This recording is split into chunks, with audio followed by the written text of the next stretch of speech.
Gwenaëlle May et je suis enseignante de Qigong et de Tai Chi Chuan. Je pratique ces deux activités depuis 14 ans maintenant et je les enseigne depuis 9 ans sur la région toulousaine et l'Ariège lors de cours hebdomadaires, de stages et d'ateliers. J'ai été formée par le docteur Liu Dong et sa sœur maître Liu Re et je suis diplômée de leur école, diplômée en enseignement de Qigong thérapeutique. J'ai également un CQP, un certificat de qualification professionnelle délivré par l'État et qui me permet d'enseigner auprès de tout public, aussi bien les enfants que les adultes ou les seniors. Je n'ai pas arrêté là ma formation, j'ai également suivi d'autres formations. Je suis ainsi praticienne en massage bien-être, mais je me suis aussi formée au Reiki auprès de l'association Méditation et Yoga pour tous, ce qui me permet de proposer également des soins individuels en massage et massage énergétique. Ce que je vous propose de faire dans cette vidéo, c'est de vous parler un petit peu plus du Qigong. Le Qigong, on commence à en entendre parler par les médias, mais on ne sait pas toujours ce que c'est. Et d'ailleurs, juste une petite parenthèse, souvent les gens, quand je les rencontre pour la première fois et que je leur parle de Qigong, ils me disent « mais est-ce que c'est ce qu'on voit là dans les parcs, les Chinois, ce qu'ils font ?» Oui. Alors oui et non. Je m'explique. Dans les parcs en Chine, les Chinois pratiquent le Tai Chi Chuan et le Qigong. Donc en fait, vous verrez les deux. Quelqu'un qui pratique ces deux activités est capable de faire la différence, mais c'est vrai que pour un néophyte, c'est compliqué. En résumé, on va dire que ceux qui vont pratiquer le Tai Chi Chuan, on va reconnaître des mouvements de combat, puisque le Tai Chi Chuan est un art martial, alors que lorsque vous regardez une personne qui pratique le Qigong, vous ne verrez pas de mouvements martiaux. Voilà. Donc, le but de cette petite vidéo, c'est de vous parler un peu plus du Qigong, de vous expliquer ce que c'est et, entre guillemets, à quoi ça sert. Donc déjà, c'est une gymnastique énergétique chinoise qui existe depuis plus de 3000 ans. Quand on regarde dans les textes, les premières mentions de Qigong, alors c'est pas le mot Qigong qu'on verra, mais on voit dans les textes d'il y a de plus de 3000 ans on fait référence à des mouvements, à des exercices respiratoires, à des méditations, tout ça. Donc en fait, tout ça, c'est ce qu'on appelle du Qigong. Donc c'est un art énergétique qui existe depuis plus de 3000 ans et qui est fortement lié à la médecine traditionnelle chinoise. Donc on va retrouver à l'intérieur de la pratique du Qigong des notions de médecine chinoise. Le Qigong est lié aux notions de yin-yang, aux notions des 5 éléments, aux notions de méridiens et bien évidemment à la notion d'énergie. Parce que veulent dire les deux mots Qi-Gong, que l'on écrit d'ailleurs Qi-Gong en français, mais que l'on prononce Qi-Gong. Eh bien, les deux mots Qi-Gong signifient aptitude à faire circuler l'énergie à l'intérieur de nous. Quand on pratique le Qigong, on cherche donc à faire circuler l'énergie à l'intérieur de nous. Quel est l'intérêt de faire circuler l'énergie à l'intérieur de nous? Eh bien, quand l'énergie circule de façon harmonieuse dans tout votre corps, qu'il n'y a pas de blocage, que tout est équilibré, eh bien, vous avez la santé qui va avec. Quand je parle de santé, je parle aussi bien de santé physique que de santé mentale ou émotionnelle. Donc, ce qu'on cherche à faire en Qigong, c'est faire circuler l'énergie à l'intérieur de nous. Pourquoi? Eh bien, tout simplement, pour entretenir notre santé. Quand je parle de santé, je parle de santé globale, comme je vous l'ai dit, physique, mentale et émotionnelle. On cherche également, alors je regarde mes petites notes pour être sûre de ne rien oublier, on cherche également à prévenir les maladies. On part du principe que la maladie la plus facile à guérir est celle que l'on n'attrape pas. En pratiquant le Qigong, en faisant circuler l'énergie à l'intérieur de nous, on va essayer de prévenir les maladies, de faire en sorte qu'elles n'arrivent pas pour qu'on n'ait pas de problème, entre guillemets, à les guérir. Avec le Qigong aussi, on va essayer de ralentir le vieillissement. Pourquoi? Ou du moins, c'est pas interdire le vieillissement, le Qigong, c'est pas quelque chose qui va nous empêcher de mourir, faut pas, voilà. ça ne va pas nous empêcher d'être malade ou des choses comme ça. Mais le Qigong, en fait, en faisant circuler l'énergie à l'intérieur de vous, vous allez vieillir en meilleure santé. Si jamais vous êtes malade, vous allez avoir moins d'effets secondaires. Votre corps, votre système va être capable de réagir beaucoup plus rapidement, dans des meilleures conditions. D'accord? Donc, tout ça, évidemment, c'est quand on a une pratique régulière. Donc, les buts poursuivis par le Qigong sont entretenir sa santé, prévenir les maladies, ralentir le vieillissement ou du moins vieillir dans de meilleures conditions. Mais c'est aussi également d'augmenter ses capacités physiques, de les accroître. Je vais vous expliquer à la fin de cette vidéo comment on accroît ses capacités physiques tout simplement par les bienfaits du Qigong. Et puis le Qigong sert aussi à développer son potentiel dans tous les domaines. Alors, c'est bien beau tout cela, mais comment on obtient tout ça? Ça consiste en quoi, en fait, la pratique du Qigong? Eh bien, quand vous pratiquez le Qigong, on va dire que vous allez travailler selon 3 axes. Vous allez travailler sur votre corps, vous allez travailler sur votre mental et vous allez travailler sur votre respiration. Au niveau de votre corps, on va chercher, par tous les mouvements qu'on fait, par tout ce que l'on fait en Qigong, on va chercher à détendre, relâcher son corps, adopter une attitude juste. Une attitude qui permet à l'énergie de circuler à l'intérieur de nous. Ça se comprend aisément, plus vous allez être tendu et contracté, moins l'énergie va pouvoir circuler. Donc on va chercher à se détendre, à se relâcher en travaillant, vous allez voir, sur nos muscles, sur la coordination de nos mouvements, sur nos articulations, toutes ces choses-là, afin de permettre à l'énergie de circuler plus facilement à l'intérieur de nous. Donc 1, on travaille sur le corps. 2, on travaille sur la respiration. La respiration en Qigong, on va chercher à avoir une respiration abdominale. On va chercher à inspirer en gonflant son ventre et à expirer en le dégonflant. Mais on va chercher également à avoir une respiration lente, fine, profonde. Il y a souvent un parallèle qui est fait et que j'évoque dans mes cours quand on veut parler de la respiration et pourquoi on cherche à avoir une respiration lente. Tout simplement, vous prenez un chien, une tortue. Un chien, vous regardez combien de fois, vous comptez combien de fois il respire par minute. Et vous regardez quelle est sa durée de vie. À peu près 15 ans. Vous regardez maintenant une tortue. Une tortue, tout le monde ne le sait pas, mais ça respire entre 1 à 2 fois par minute. Et une tortue, ça peut vivre 100 ans et plus. Alors que le chien, lui, va respirer très très vite, plusieurs fois par minute. Donc les Chinois ont fait le parallèle. Respiration lente égale vie plus longue. Donc on va chercher en Qigong à avoir une respiration lente pour nous aussi avoir une vie plus longue. Mais on cherche aussi à avoir une respiration lente, mais aussi une respiration fine et profonde. On cherche en fait par tout ça à augmenter la capacité de nos poumons, augmenter la capacité des échanges gazeux à l'intérieur de nous, augmenter, améliorer l'air que nous respirons, inspirer un air plus pur, en inspirer en plus grande quantité, l'inspirer lentement pour que cet air ait le temps d'entrer, de pénétrer bien à l'intérieur de nous, mais aussi apprendre à bien souffler, bien rejeter le dioxyde de carbone, bien apprendre à vider ses poumons, à rejeter toute l'énergie usée. Donc le deuxième axe en Qigong, c'est la respiration. Et je vous ai dit, on travaille sur un troisième axe, le mental. Pendant que l'on pratique le Qigong, on va chercher à avoir notre esprit attentionné sur ce que l'on est en train de faire, sur notre corps.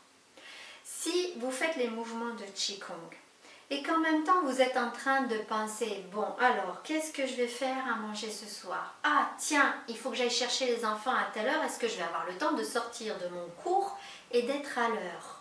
ou bien j'ai eu cette conversation-là au travail, ça m'a pas plu, etc. Eh bien en fait, vous n'êtes plus dans du Qigong, vous êtes simplement dans une gymnastique. Donc la gymnastique en elle-même a déjà beaucoup d'effets positifs puisqu'elle permet de bouger votre corps et d'avoir déjà plein d'actions profitables pour lui. Mais si vous voulez aller plus loin, si vous voulez vraiment entrer dans le Qigong, vous allez chercher à ramener votre attention sur vous, sur l'instant présent, sur ce que vous êtes en train de faire là, maintenant. Et c'est pour ça qu'on appelle aussi le Qigong une méditation en mouvement. Car la méditation, c'est ça. C'est arrêter le petit moulin qui tourne dans notre tête en permanence et être attentif, présent au moment présent. D'accord ? Donc, attentif au moment présent. Et alors, nous, ce qu'on va utiliser, c'est notre corps comme support. On va essayer d'être attentif à notre corps, de prendre conscience de notre corps, d'être en train d'observer le mouvement que l'on fait et ce qu'il se passe à l'intérieur de nous quand on le fait. Et le fait d'apprendre à être attentif à votre corps pendant que vous faites du Qigong, vous allez du coup être attentif à toutes les petites variations qui vont pouvoir surgir à l'intérieur de vous au fil du temps. Et vous allez pouvoir ainsi détecter rapidement dès qu'il y a un changement, dès que quelque chose s'installe. Et là, on rejoint ce que je vous disais tout à l'heure. C'est-à-dire que vous allez apprendre à détecter quand une maladie s'installe pour pouvoir la prendre le plus tôt possible pour éviter justement qu'elle ne s'installe. Puisque rappelez-vous, la maladie la plus facile à guérir est celle que l'on n'attrape pas.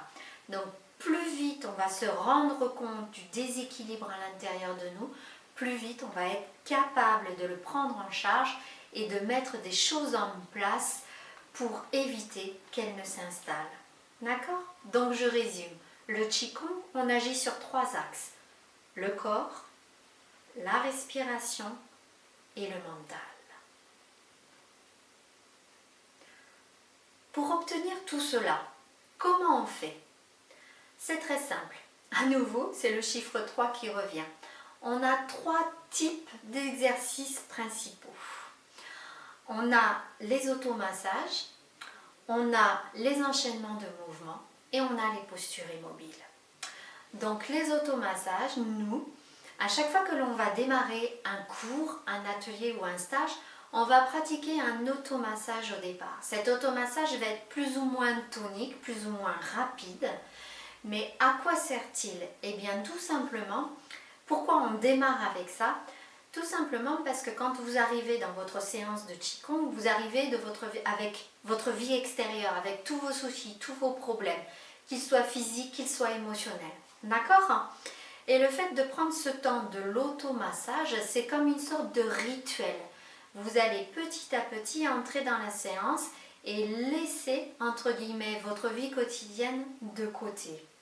Cet automassage qui est très souvent le même, quand je débute mes cours, c'est toujours le même, ce qui fait que les élèves à la fin le connaissent par cœur. Comme je vous dis, ça agit comme un rituel. Et bien cet automassage, en fait, vous allez stimuler des points d'acupuncture dans votre corps, à différents endroits. Vous allez aussi suivre le trajet des méridiens à l'intérieur de vous en massant différentes parties de votre corps.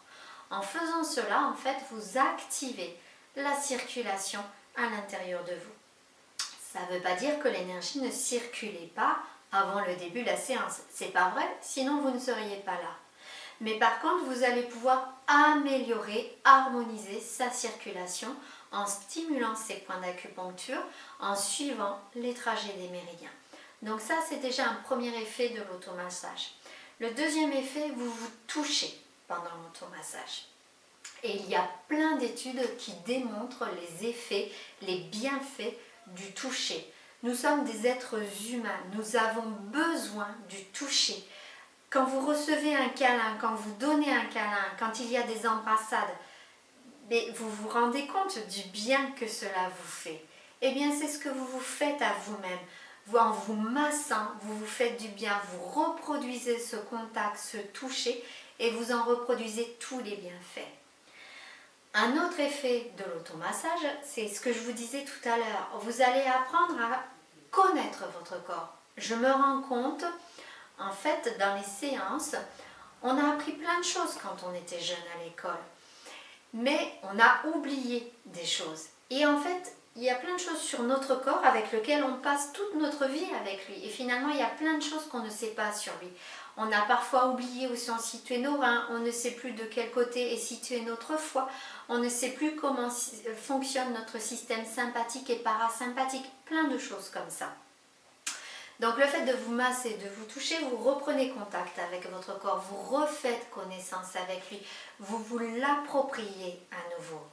Et puis je rejoins toujours ce que j'évoquais juste avant, le fait de masser votre corps très régulièrement, eh bien au moindre changement dans votre corps, à la moindre petite tension qui va s'installer, vous allez être capable de la détecter et du coup d'aller agir dessus, d'aller la dénouer.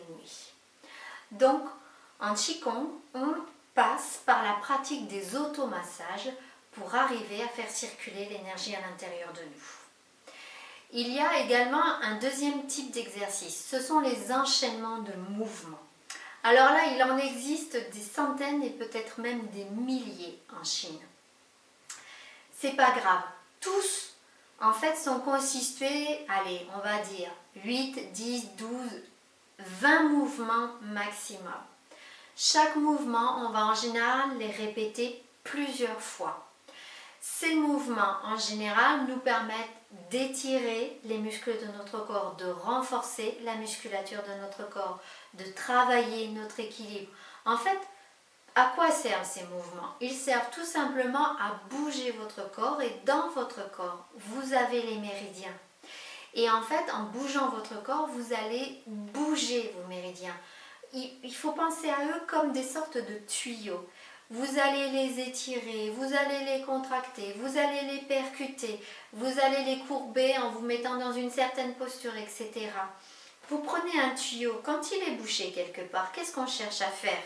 Eh bien, en général, on cherche à le remuer dans tous les sens, à le secouer pour que le bouchon parte et que le liquide qui est à l'intérieur, enfin ce qui est à l'intérieur, puisse à nouveau circuler. C'est exactement la même chose que l'on fait quand on pratique des mouvements de Qigong. On va agir sur le corps pour agir sur le système des méridiens et remettre en circulation tout à l'intérieur. Quand vous pratiquez les mouvements aussi, vous agissez. Alors je ne vais pas développer ces deux notions-là parce que ce sont des notions complexes, mais en bougeant votre corps, vous agissez aussi sur le yin-yang à l'intérieur de votre corps, vous harmonisez, vous équilibrez le yin et le yang à l'intérieur de vous. Et quand vous bougez, vous équilibrez également l'énergie de vos organes à l'intérieur de vous, c'est-à-dire les 5 éléments. Donc, on a les automassages, on a les enchaînements de mouvements. Et on a une troisième catégorie de pratiques en Qigong, ce sont les postures immobiles. Ça peut être des postures debout, immobiles, en prenant ce qu'on appelle la posture de l'arbre ou bien la posture du Wuji, mais ça peut être, ou d'autres postures. Ça peut être également une posture immobile assise, plus classique, que l'on appelle posture de méditation, mais en fait c'est la posture assise en tailleur. Et pendant ces postures immobiles, on va guider la circulation de l'énergie à l'intérieur de nous par différents biais, par la pensée notamment, par la visualisation, ou bien par la respiration, ou bien parfois à l'aide de mantras, c'est-à-dire des sons, ou bien à l'aide de mudras, ce sont des positions de main. Voilà, mais tout ça en fait, les postures immobiles sont là aussi pour nous aider à faire circuler l'énergie à l'intérieur de nous. Donc en résumant, quand on pratique du Qigong, on va entre guillemets travailler sur 3 types de pratiques différentes, les automassages, les enchaînements de mouvements et les postures immobiles. Et ces 3-là, en fait, ce sont des méditations actives, des méditations en mouvement. D'accord? J'en viens maintenant à, d'un point de vue pratique, comment il faut faire, comment il faut être pour le Qigong. Eh bien, en fait, pas de prise de tête. Vous n'avez besoin de rien. Il vous faut juste un espace, si vous le pratiquez chez vous, il vous faut un espace dégagé, allez, 4-5 mètres carrés. Juste vous poussez légèrement les meubles de façon à ne pas vous cogner quand vous allez pratiquer des mouvements, si vous faites des enchaînements de mouvements. Au niveau des vêtements, vous allez choisir des vêtements souples dans lesquels vous êtes à l'aise. Un jogging, un t-shirt sont parfaits. Ne cherchez pas à acheter certaines tenues particulières. Juste éviter les jeans serrés, pour les dames, les jupes étroites, toutes ces choses-là en fait qui vont entraver vos mouvements. D'accord ? Après, si vous avez envie d'acheter des tenues, il y a de très belles tenues chinoises, vous pouvez, il n'y a pas de problème. Mais il n'y a pas d'obligation. L'idéal, c'est de pratiquer avec un enseignant. Pourquoi ? Parce que l'enseignant va vous apporter son expérience, il va vous guider, il va adapter en fonction de vous et de vos possibilités ce que vous pouvez faire. Sachez que le Qigong n'est pas réservé à certaines personnes. Vraiment, tout le monde peut le faire. Et même si, au point de vue de votre corps, vous avez des endroits où vous ne pouvez pas, par exemple, bouger une épaule, ou vous avez des incapacités, vous pouvez quand même faire le Qigong parce qu'en Qigong, il existe une telle variété d'exercices que l'enseignant, normalement, pourra vous trouver un autre mouvement que celui qui était prévu et qui va vous permettre de travailler la même chose à l'intérieur de vous. Donc, allez-y, n'hésitez pas. Et puis, qu'est-ce que j'étais en train de dire ? Oui, un espace un petit peu... Ah oui, voilà, travailler avec un enseignant. Donc, il va vous apporter son expérience, il va vous guider, il va pouvoir adapter les mouvements à vous. Et puis, il va pouvoir corriger votre posture. Après, je sais que ce n'est pas toujours possible. Dans ce cas-là, il existe maintenant, et merci la technologie, des vidéos. C'est ce qu'on vous propose d'ailleurs avec Festiseva 2020 en ligne. On vous propose des ateliers sous format vidéo puisqu'on ne peut pas en ce moment se rencontrer vraiment pour de vrai. Donc vous pouvez utiliser des vidéos, vous pouvez utiliser des livres aussi. C'est très bien. Moi, ce que je vous conseille, c'est à ça, faites-le, c'est de rajouter quand même de temps en temps, sous une forme ponctuelle ou sous une forme de stage, un contact avec un enseignant en vrai, en physique. Voilà. Pour avoir son regard et son retour justement, et pouvoir poser des questions, voilà. D'accord ? Donc, un espace dégagé, une tenue confortable, adaptée à tout le monde, à tout âge, à toute condition physique, dans la mesure du possible, pratiquer avec un enseignant ou au moins être guidé par un livre, par des vidéos, par quelque chose. Et après, une des clés de l'efficacité du Qigong, ça va être la régularité. Ça va être de pratiquer le plus régulièrement possible. Alors, c'est vrai que c'est difficile. L'idéal, c'est de pratiquer quotidiennement. Les réponses que j'entends, les réflexions que j'entends souvent, c'est « j'ai pas le temps ». Et c'est vrai, moi aussi au début j'étais exactement pareil. Au début j'allais à mon cours toutes les semaines. Mais déjà ça, d'aller à son cours toutes les semaines, ça vous fait une régularité. Et puis petit à petit en fait, au fil du temps, vous allez découvrir et vous rendre compte de tous les bienfaits du Qigong. C'est avec le recul, en regardant en arrière derrière vous, vous allez vous dire « Ah mais oui, mais avant mais j'avais tel souci, mais maintenant je l'ai plus, mais ça va mieux. » Et du coup vous allez vous dire « Mais c'est vrai, ça me fait du bien. » Et vous allez entre guillemets y prendre goût. Comme on dit vulgairement, vous allez devenir accro. Et vous allez vouloir en faire de plus en plus. Et c'est là où l'envie arrivera d'en faire tous les jours. Commencez petit, 10 minutes, un quart d'heure. Et puis, petit à petit, vous augmenterez au fur et à mesure au fil du temps. Vous verrez, ça fait vraiment du bien.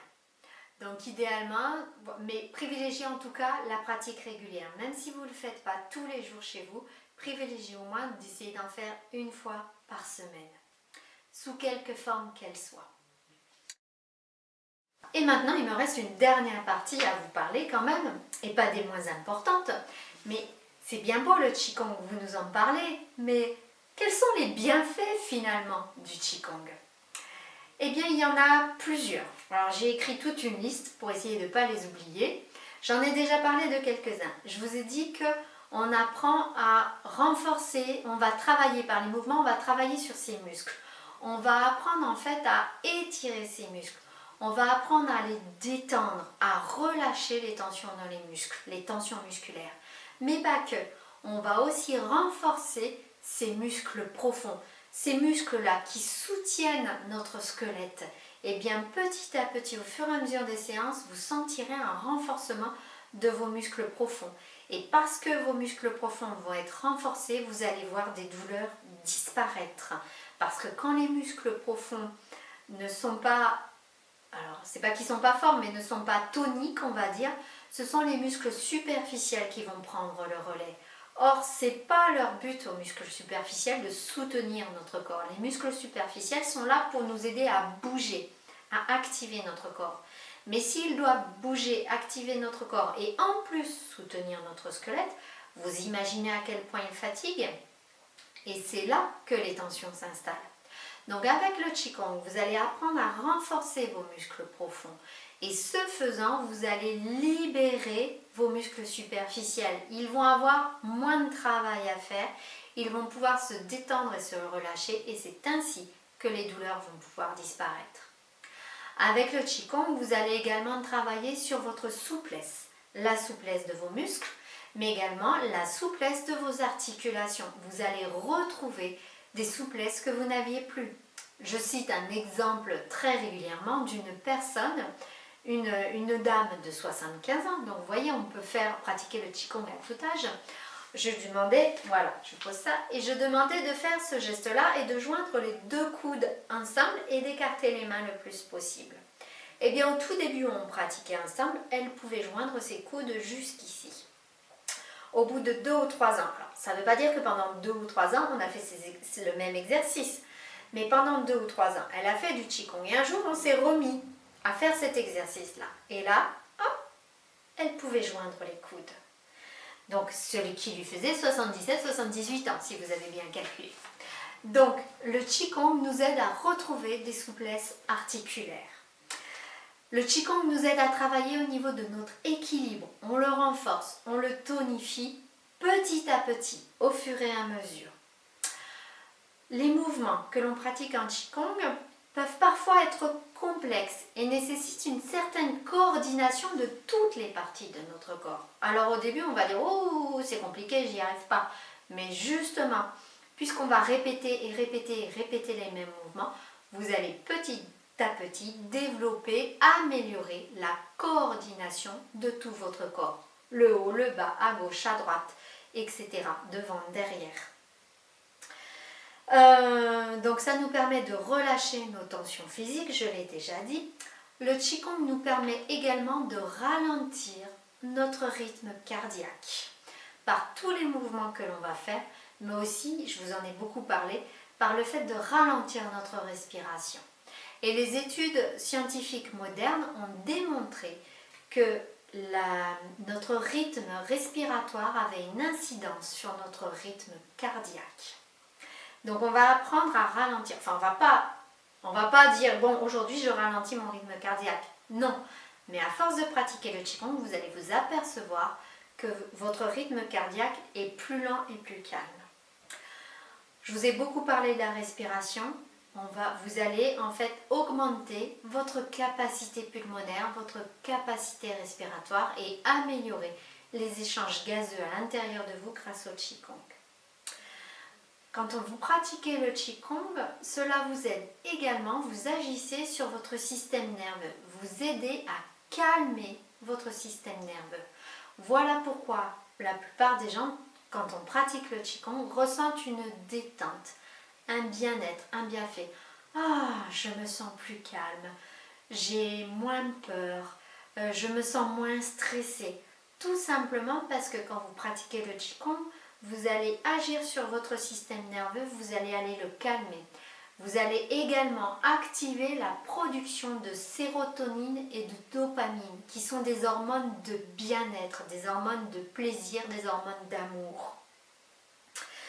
Vous allez, grâce au Qigong, pouvoir mieux gérer votre stress. Vous n'allez pas le faire disparaître, votre stress. Et il ne faut pas le faire disparaître. On a besoin du stress.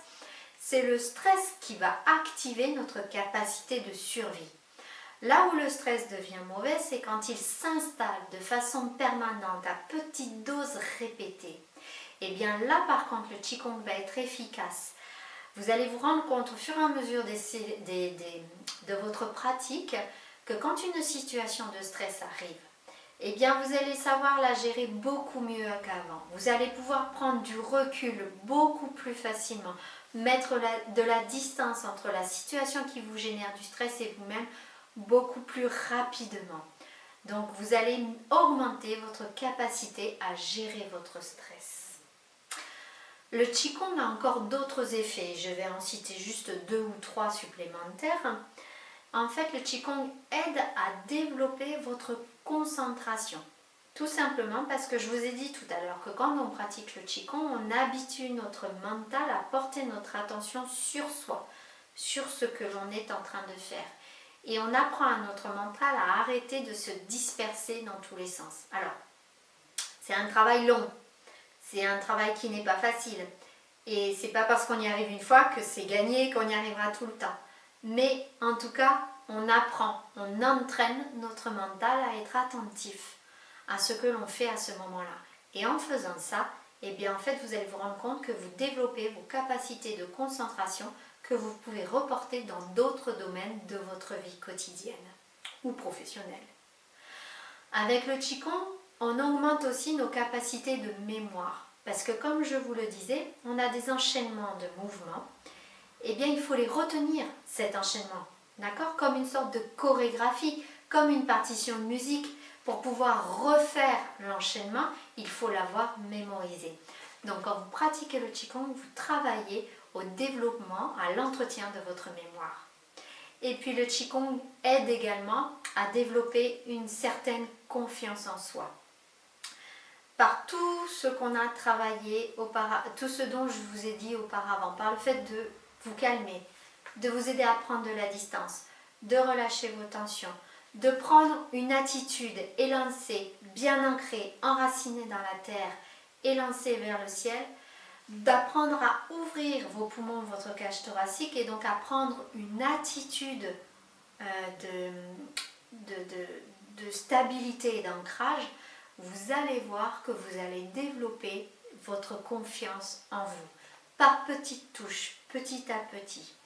Tout ce que je vous ai dit, tous les bienfaits du Qigong que je viens de vous citer, c'est pas du jour au lendemain que vous allez les obtenir.